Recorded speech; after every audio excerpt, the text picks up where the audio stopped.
And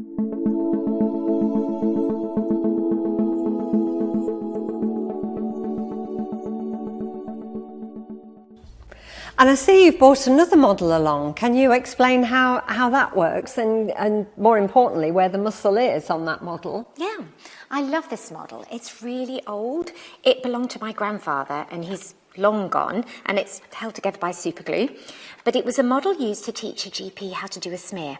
So it's actually this way up, a model of a lady lying on her back. And it takes a bit getting your head round. But this is a life-size uterus and these are the ovaries. Now in books, they'll often do the uterus like a heart in the middle and your ovaries on stalks out here.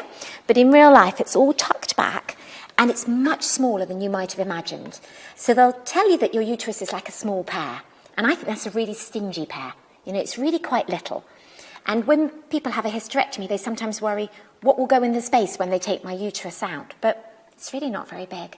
And yet that can become life-sized to take a baby, you know, really big. So this is a uterus and these are the ovaries. Now this funny thing here, this is the vagina tube. Now I think in our heads, we tend to imagine that the vagina is like a hose pipe going straight up. And it is a tube, but it doesn't go straight up and it's not entirely circular. It's like a squashed tube. So top to bottom it's quite narrow, but side to side it's quite wide, a bit like your mouth. Top to bottom quite narrow, but lots of space around the side. And it doesn't go straight up inside us, it lies back at an angle. So if you think of putting tampons in, they don't go straight up, they go backwards. And so if I stand this lady on her feet, that's the vagina tube going uphill behind.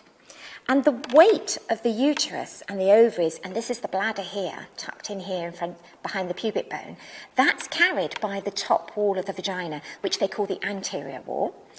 And then the bowel is running down and underneath the posterior wall of the vagina. Now, I wish we could connect these muscles with here, but we can't, they don't fit. But if I use my hands, I'm being the pelvic floor, and the pelvic floor sits underneath the posterior wall and makes a really nice reinforcement between the bowel and the posterior wall. And that's why we get a lot less bowel prolapse, because it's thicker in the first place. Unfortunately, there's no muscle up the top. That's just elastic. But a bit like a tent, if we can have a very good ground sheet, it helps hold the top up in its position. And if we think of the day, all the loading of carrying children and bags and shopping and washing, that all pushes down, and it's these muscles underneath that have got to be the counterbalance to everything that happens during the day.